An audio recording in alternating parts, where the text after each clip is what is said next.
आजकल जो घटनाएं हो रही हैं, शादी के बाद हो रही है या शादी से पहले हो रही है ना। बहुत सारे लोग कि जीवन शादी के बाद अचानक से पता चलता है कि वो समाप्त होता जा रहा है। कुछ ऐसे केस नए नए सामने आए हैं जिससे पता लगी शादी के बाद हस्बैंड के साथ घटना हो गई है ना। उसको अलग अलग तरीके से मतलब वो जीवन लीला उसकी समाप्त कर दी गई। तो मैं यहाँ ये तो नहीं कहूँगा कि किसने किसको क्या कैसे किया, लेकिन एक्चुअल में ये प्रॉब्लम हो क्यों रही है, उस विषय पर हमारा फोकस होना बहुत ज़्यादा ज़रूरी हो जाता है।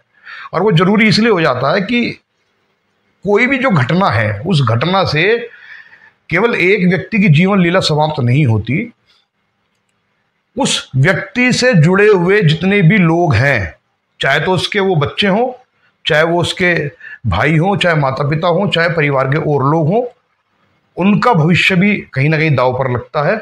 इसके अलावा जो स्त्री या जो पुरुष जिस भी गलत घटना को अंजाम देते हैं, वो किसी भी कारण से उस घटना को अंजाम देते हैं, चाहे वो पुरुष हो चाहे वो स्त्री हो, वो एक्चुअली क्यों हो रही है घटना, हमें उस जड़ पर विचार करना इसलिए ज़रूरी है क्योंकि इसमें कहीं ना कहीं वो बच्चे तो जिम्मेदार होते ही हैं, लेकिन साथ में कहीं ना कहीं हमारी जो एजुकेशन है उसका भी एक बहुत बड़ा रोल बन जाता है। एजुकेशन से मेरा मतलब केवल कॉलेज के एजुकेशन से नहीं है। एजुकेशन से मेरा मतलब उन एजुकेशन से है, उस संगत से है, उन विचारों से है जो विचार एक्चुअल में हम उन तक नहीं पहुंचा पा रहे, है ना। देखिए, कोई भी जो घटना होती है वो घटना होती है ब्रेन से, ब्रेन की एक्टिविटी से, है ना। हम जो भी कार्य करते हैं वो अच्छा कर रहे हैं या बुरा कर रहे हैं, तो ब्रेन की गाइडेंस और उस ब्रेन को जो थॉट्स मिले हैं, बेसिकली इसे हम ऐसा समझ सकते हैं कि आप जैसे कोई कंप्यूटर ऑपरेट करते हैं, तो कंप्यूटर में जो भी आप कमांड डालेंगे या कंप्यूटर के अंदर जो भी फाइलें आप सेव करेंगे या जो भी सॉफ्टवेयर आपके पास होगा, उस सॉफ्टवेयर के अंदर जो भी चीज़ें, जो भी कोडिंग हुई हुई होगी, उस कोडिंग से जो भी आप मांगेंगे वो उसी के अकॉर्डिंग आपको रिप्लाई देगा। अदर सोर्स से उठा करके नहीं दे सकता वो, है ना। यही बात ना हमारी एजुकेशन पर, हमारी संगत पर लागू होती है कि हम जो भी एजुकेशन ले रहे हैं वो एक्चुअल में कोडिंग हो रही है हमारी। वो कोडिंग हो रही है हमारे ब्रेन की, वो कोडिंग हो रही है हमारी एक्टिविटी की, वो कोडिंग हो रही है हमारे फ्यूचर की। इसकी जो सबसे बड़ी वजह है वो वजह है एक तो माँ बाप का प्रॉपर बच्चे के साथ काउंसलिंग का ना होना शुरू से, मतलब एक यंगस्टर होने के बाद नहीं, शुरू से। क्योंकि जब बच्चे को हम 3 साल का या 3.5 साल का स्कूल में जब वो हो जाता है, स्कूल में उसको एडमिशन देते हैं, दिलाते हैं, तो केवल इस स्कूल की एजुकेशन मायने नहीं रखती, मायने रखती है घर की एजुकेशन भी, है ना। तो कोई भी माता पिता बच्चों को तो सिखाता नहीं कि भाई आप कोई गलत रास्ता पकड़ो या गलत रास्ते पे जाओ। एक्चुअल में आजकल जो भागदौड़ इतनी ज़्यादा हो चुकी है और जो प्रेशर है बेसिकली पारिवारिक जिम्मेदारियों को पूरा करने का, वो इतना अधिक है कि उस प्रेशर की वजह से हम प्रॉपर काउंसलिंग बच्चों को नहीं दे कर पाते हैं। और वो इसलिए नहीं कर पाते क्योंकि हमारे पास टाइम जो होता है बहुत लिमिटेड होता है, क्योंकि हमारा सारा जो समय जाता है वो एक्चुअल में अर्निंग्स को लेकर के और मैनेजमेंट को लेकर के, फैमिली मैनेजमेंट को लेकर के, उन्हीं व्यवस्थाओं में निकल जाता है कि भाई परिवार का खर्चा मेरा 50,000 रुपये का है और मेरी अर्निंग है 30, 35, 40,000 रुपये की। तो वो जो 10-15 हज़ार रुपये एक्स्ट्रा मेरे पास आ रहे हैं उसको पूरा करने के चक्कर में हस्बैंड भी वाइफ भी दोनों पता लगी जॉब में है, तब जाकर के बामुश्किल वो पारिवारिक जिम्मेदारी को पूरा कर पा रहे हैं। तो उस चक्कर में क्या होता है कि उनको गाइडेंस प्रॉपर वो अपने बच्चों को दे नहीं पाते और काउंसलिंग नहीं हो पाती। अब जो बच्चा सीखता है वो कहाँ से सीखता है? वो सीखता है सोशल मीडिया से, है ना। सोशल मीडिया पे जाकर के वो जो भी एक्टिविटीज देखता है तो उसे लगता है कि एक्चुअल में ये रियल है, यही जीवन है, जीवन ऐसे ही चलता है ना। इसका इफेक्ट कहाँ पड़ रहा है? इसका इफेक्ट पड़ रहा है कोडिंग पर। जो कोडिंग हमारे ब्रेन में हो रही है ना, मतलब हमारी जो जनरेशन है तो उसके दिमाग में जो कोडिंग हो रही है बेसिकली, उस कोडिंग के अकॉर्डिंग वो अपने जीवन में रिप्लाई देता है अपनी एक्टिविटी से, जो भी एक्टिविटीज वो करता है, चाहे वो अच्छी है चाहे वो बुरी है ना। अब सोशल मीडिया पे जो भी चीजें आती हैं वो आती हैं केवल एंजॉयमेंट के लिए या पैसा कमाने के लिए। रियलिटी से बहुत दूर होते हैं वो लोग, है ना। ये सबको पता है, मुझे बताने की आवश्यकता नहीं है। तो बेसिक फंडा जो है ना इसमें, वो क्या है, आपको याद होगा कि पुराने जमाने में मतलब अब से लगभग 30, 40, 50 साल पहले अगर आप चले जाएं, 60 साल पहले चले जाएं, तो उस वक्त सोशल मीडिया का जमाना नहीं था। जो बच्चे जब जैसे जैसे बड़े होते थे तो वो बच्चे कम एक्सपेंस में उनका पालन पोषण होता था, कम खर्चे में पालन पोषण होता था, लिमिटेड कमाई थी, लिमिटेड खर्चे थे, खर्चे भी कम थे, और माता पिता के पास प्रॉपर समय भी था बच्चों के साथ बैठने का, काउंसलिंग करने का। एक तो ये कारण है। दूसरा कारण सबसे बड़ा जो है वो ये है कि जब पुराने समय में बच्चों की काउंसलिंग होती थी तो वहां बच्चे उन चीजों को सीखते थे जो चीजें उनके माँ बापों को पता थी, जो उनके ब्लड में थी एक्चुअली। तो वहां एक्चुअल में उनके माता पिता को जो शिक्षा थी वो शिक्षा थी मान सम्मान को लेकर के बचाने की, अपना मान सम्मान बचाने की। और वो लोग मान सम्मान के ऊपर ज्यादा फोकस रखते थे क्योंकि उन्हें लगता था कि जिसका मान सम्मान चला गया उसका सब कुछ चला गया, है ना।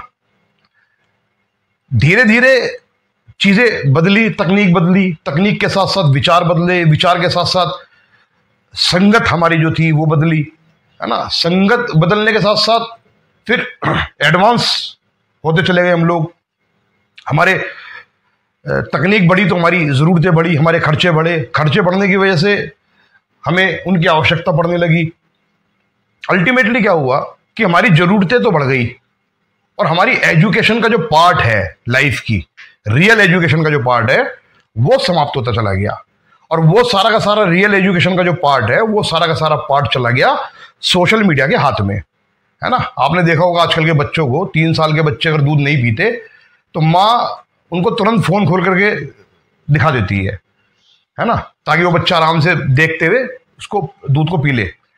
पहले ज़माने में ऐसा नहीं हुआ करता था। पहले भी ज़माने में लोग बच्चे दूध पिया करते थे, तो तब भी उनको एजुकेशन दी जाती थी। आज स्थितियां बदल गई हैं क्योंकि हम कंफर्ट जोन में चले गए हैं, है ना।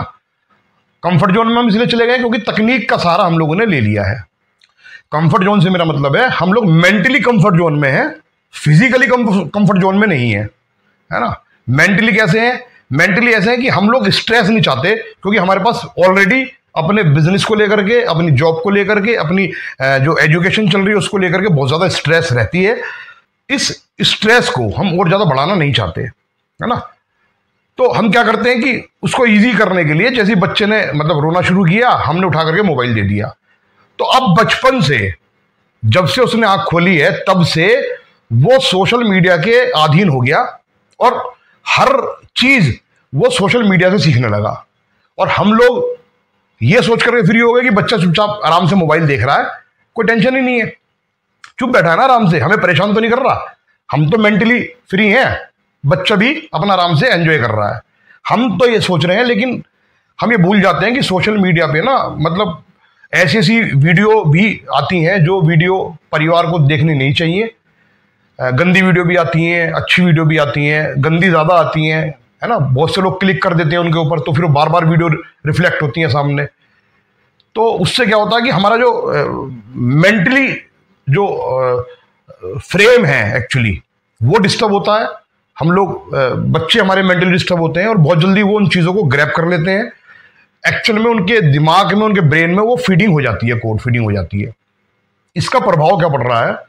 जैसे मैंने बताया था कि पुराने समय में माँ बाप जो है वो बच्चों को शिक्षा देते थे कि मान सम्मान सब कुछ है, बाकी सब कुछ बाकी सारी चीजें जो है वो सेकेंडरी हैं, क्योंकि जितनी जरूरतें थी उतना आदमी कमाता था और आराम से जीवन यापन करता था। आज जरूरतें हमने बढ़ा ली हैं क्योंकि आज हमें क्लब भी चाहिए, है ना, शाम को पार्टी भी चाहिए, यार दोस्तों के साथ जब तक हम ना घूम लें, ना मतलब आप समझ रहे हैं ना, एंजॉयमेंट कर लें, तब तक हमें चैन नहीं पड़ता। हमारे पास लग्जरियस लाइफ हमारे पास होनी चाहिए, हम इस मेंटल फ्रेम में हैं। तो मैं बता रहा था कि पुराने समय में हमारे माता पिता हमें मान सम्मान के लिए प्रेरित करते थे, एजुकेशन देते थे, और वो एजुकेशन ऐसे नहीं देते थे कि वो हमें सिखा रहे हैं, हमारे कान में डाल रहे हैं। हमारे जो रिश्तेदार, हमारे जो रिलेशनशिप में लोग थे, जो हमारे घर आते थे, बातचीत करते थे, तो वो धार्मिक बात करते थे, तो हमें लगता था कि हमें धर्म करना चाहिए, क्योंकि वो ज्ञान हमें मिलता था। जब वो बात करते थे मान सम्मान को लेकर के, तो हमें वो ज्ञान मिलता था, क्योंकि हम उनके पास बैठते थे, समय अपना, बच्चे हमारे पास बैठ करके समय लगाते थे अपना। अब आज स्थितियां बदल गई हैं, है ना, कोई भी चर्चा होती नहीं है, सब कुछ सोशल मीडिया पे हो जाता सारा काम। आपको याद होगा, सुना भी होगा आपने, पुराने समय में मान सम्मान के लिए लोग मर भी जाते थे, और मान सम्मान के लिए लोग अपना सब कुछ दांव पे लगा देते थे, लेकिन मान सम्मान नहीं जाने देते थे वो, और मान सम्मान के लिए वो पूरा फाइट करते थे। इसका एक उदाहरण देता हूँ मैं आपको। आपने सुना होगा कि जब हमारे यहाँ राजाओं का राज था और एक राजा दूसरे राजा पर आक्रमण कर देता था, तो उस वक्त क्या होता था कि राजा उस राज्य को ही नहीं जीतता था, बल्कि उस जो राजा हारता था, उसकी रानियों को भी वो अपने अधीन कर लेता था, और उनके साथ वो आपको पता ही है फिर, है ना, किस तरह का व्यवहार होता था। तो उस समय में रानियां अपना अस्तित्व बचाने के लिए, अपना मान बचाने के लिए जौहर कर लिया करती थी। मुझे याद नहीं आ रहा एक राजा का किस्सा, वहां पर कुछ 1000 या शायद समथिंग 1500 रानियों ने एक साथ जौहर किया था अपने अस्मत बचाने के लिए, अपना मान सम्मान बचाने के लिए। लेकिन उन्होंने जौहर करना पसंद करा, मरना पसंद करा, लेकिन अपने मान के साथ कोई भी अपने अस्तित्व के साथ, है ना, कोई भी कंप्रोमाइज नहीं किया जरा सा भी। उन्होंने ये नहीं सोचा कि बचना जरूरी है, मान सम्मान का क्या है, ये तो बच जाएगा, हो गया, ठीक है, नहीं कोई बात नहीं, जिएंगे तो आराम से तो जिएंगे, कम से कम बच तो जाएंगे। आज स्थितियां पलट गई हैं, है ना। आज मान सम्मान को लेकर के ना तो बच्चे सीरियस हैं, ना पेरेंट्स सीरियस हैं, ना वो ऐसी एजुकेशन देते, और ना मैं कोई सोशल मीडिया पे ऐसी कोई वीडियो देखता, है ना। तो एक्चुअल में ये जो सारी घटनाएं होती हैं, ये घटनाएं इसलिए होती हैं क्योंकि वो जो सारा खेल है, वो जो सारा एटीट्यूड है, वो इसलिए बिगड़ा हुआ है क्योंकि वो मान सम्मान को प्राथमिकता नहीं देते। उनके लिए मान सम्मान वैल्यू नहीं रखता, उनके लिए वैल्यू रखता है उनकी आज़ादी, उनके लिए वैल्यू रखती है उनके मन की बात, उनके लिए वैल्यू रखती है उनकी मतलब इच्छाओं की पूर्ति होना, है ना।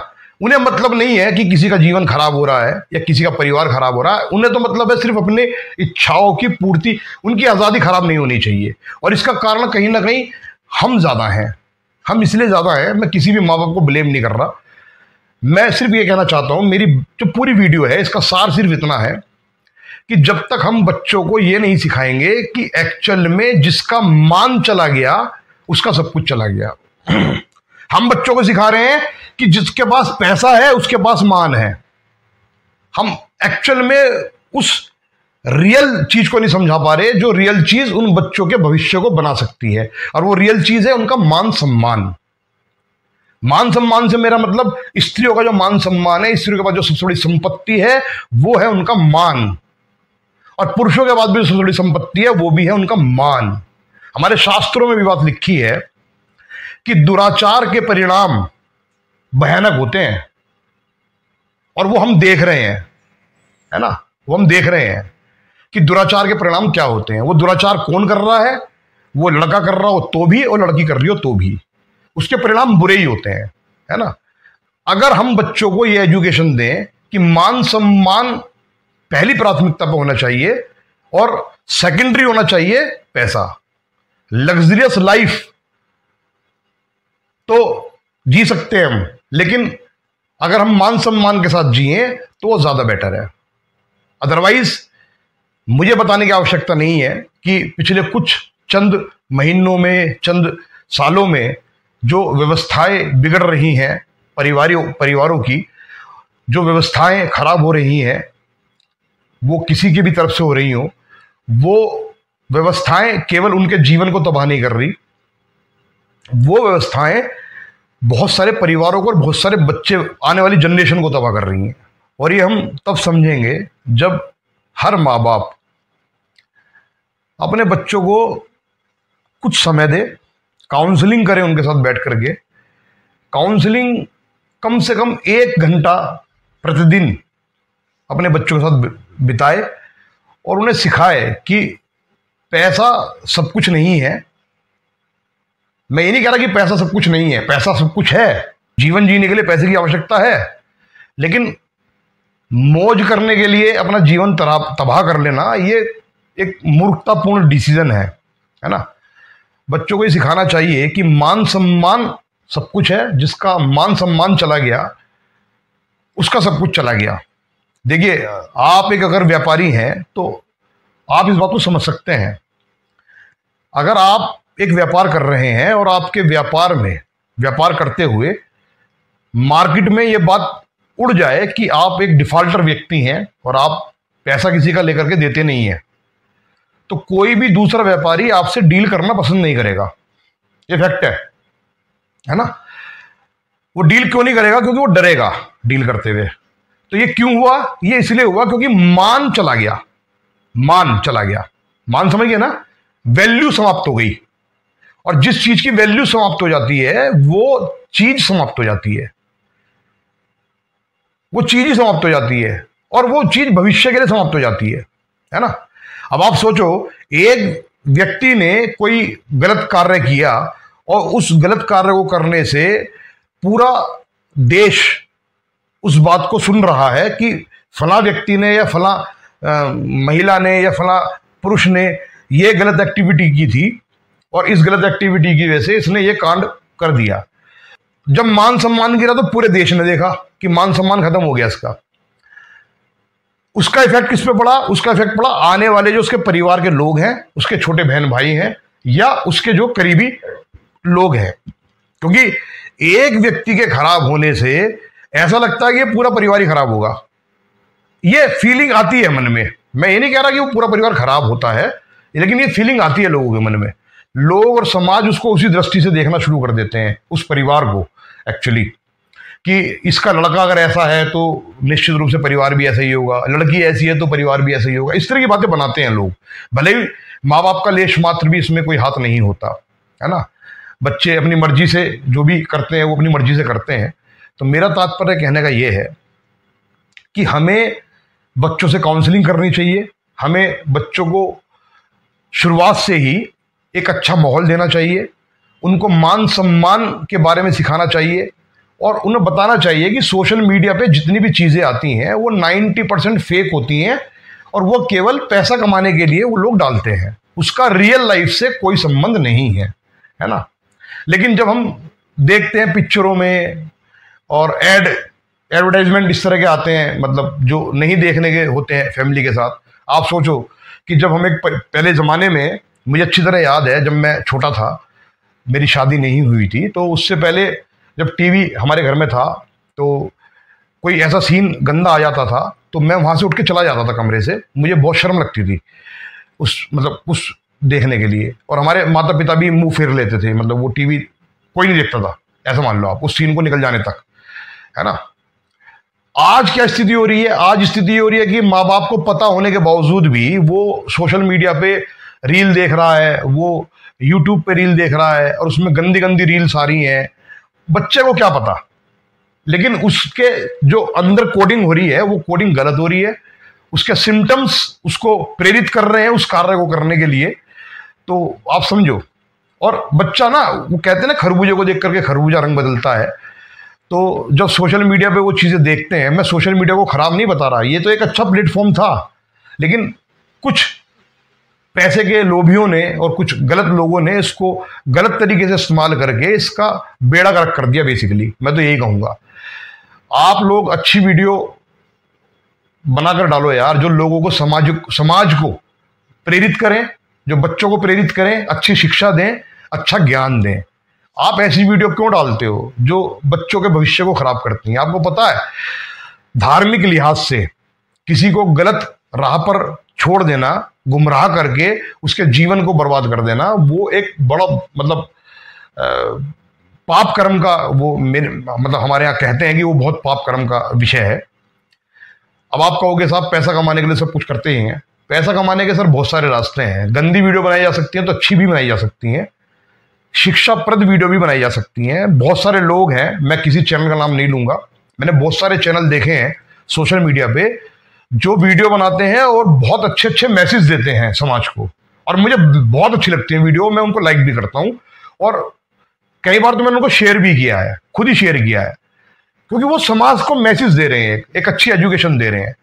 तो एक्चुअल में इसका जो बड़ा कारण है वो कारण है हमारी काउंसलिंग का बच्चों के साथ ना होना और बच्चों को मान सम्मान के बारे में ना सिखाना, जिसके कारण से बच्चे ढीठ हो जाते हैं और ढीठ इतने हो जाते हैं कि वो मतलब गलत गलत स्टेप उठा लेते हैं और उसका परिणाम हमें फिर बहुत बुरा देखने को मिलता है। तो दोस्तों मैं इतना ही कहना चाहूंगा, काउंसलिंग करना बहुत जरूरी है बच्चे के साथ। भले ही वो बच्चा अगर घर में बोर हो रहा है तो आप उसे 1 घंटे के लिए बाहर लेकर के जाओ, उसके साथ टाइम स्पेंड करो, उसे अच्छी शिक्षा दो, उसे बताओ कि इस काम को करने के क्या परिणाम होते हैं, उस काम को करने के क्या परिणाम होते हैं, हम पढ़ेंगे लिखेंगे भविष्य में उससे हमें क्या प्राप्त होगा, हम गलत एक्टिविटी करेंगे उससे में खुल करके बात करो बच्चों से, उससे क्या इफेक्ट पड़ेगा, आपका जीवन कैसे तबाह होगा।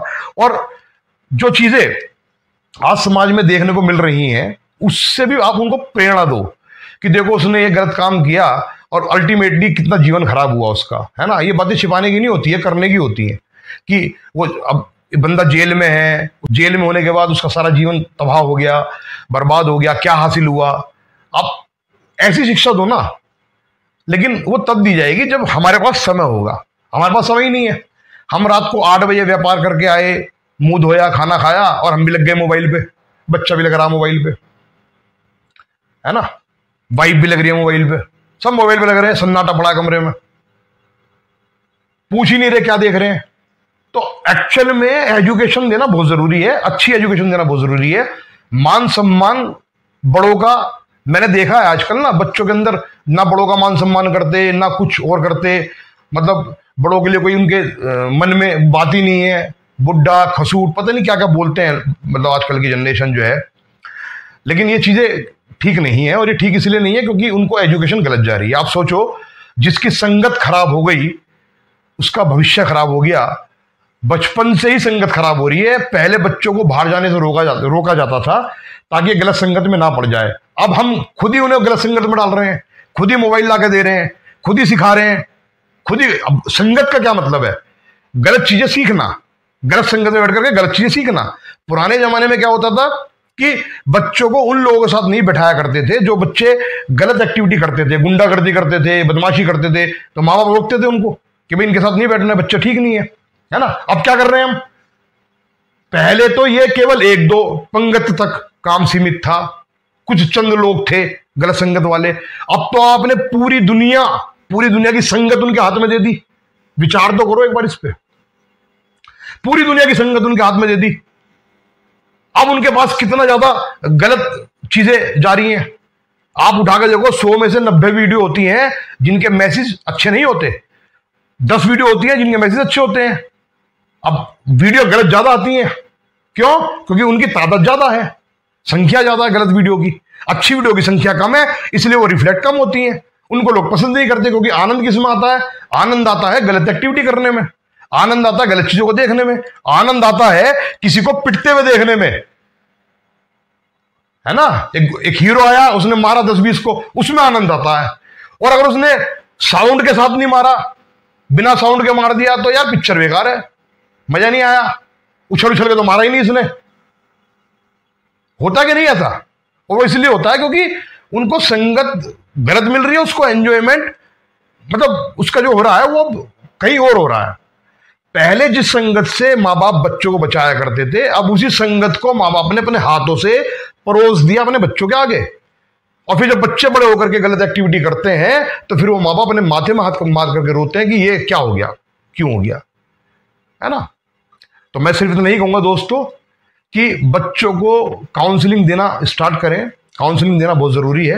एजुकेशन, अच्छी एजुकेशन देना स्टार्ट करें और बच्चों को एक एक, भले ही वो काम उसके जीवन में नहीं हो रहा, लेकिन आप उसको बताएं जानबूझ करके कि किस काम को करने से क्या परिणाम होंगे, है ना, किस काम को करने से क्या परिणाम होंगे। हमने बच्चों को ये तो सिखा दिया स्कूटर कैसे चलता है, ये नहीं सिखाया कि अगर 100 की स्पीड पर तेरी टक्कर लग गई तो मृत्यु भी हो सकती है, ये नहीं सिखाया।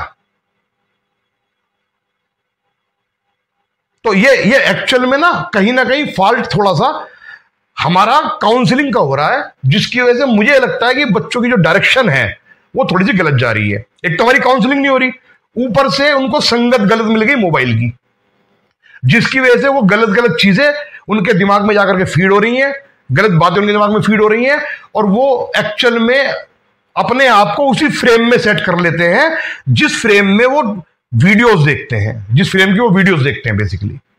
तो इसी के साथ मैं अपनी बात पर विराम दूंगा, ये कहकर कि अगर बच्चों का भविष्य वास्तव में हम सुधारना चाहते हैं तो हमें सबसे पहले उनको यह सिखाना पड़ेगा कि जीवन का वास्तविक उद्देश्य क्या है, जीवन वास्तव में एक अच्छा जीवन कैसे जिया जाता है, और एक अच्छा जीवन कौन जीता है ना। और उनको यह भी सिखाना पड़ेगा कि मान सम्मान क्या होता है, और उनको यह भी सिखाना पड़ेगा कि सोशल मीडिया पे जो वीडियो आप देख रहे हैं उसको सिर्फ एंजॉयमेंट के लिए देखें, और वो भी गंदी वीडियो अगर आ जाए तो उनको स्क्रॉल करके ऊपर भगा दें, है ना, उन्हें देखें ही ना। तब तो हम शायद बच्चों का कुछ भविष्य सुधार सकते हैं, संभाल सकते हैं। अन्यथा तो व्यवस्थाएं समाज की जो दिख रही हैं वो बहुत दुख भरी हैं, दर्दनाक हैं। मैं तो सिर्फ इतना ही कहूंगा दोस्तों कि हमारे बच्चों का भविष्य हमारे हाथ में है, किसी और के हाथ में नहीं है। धन्यवाद।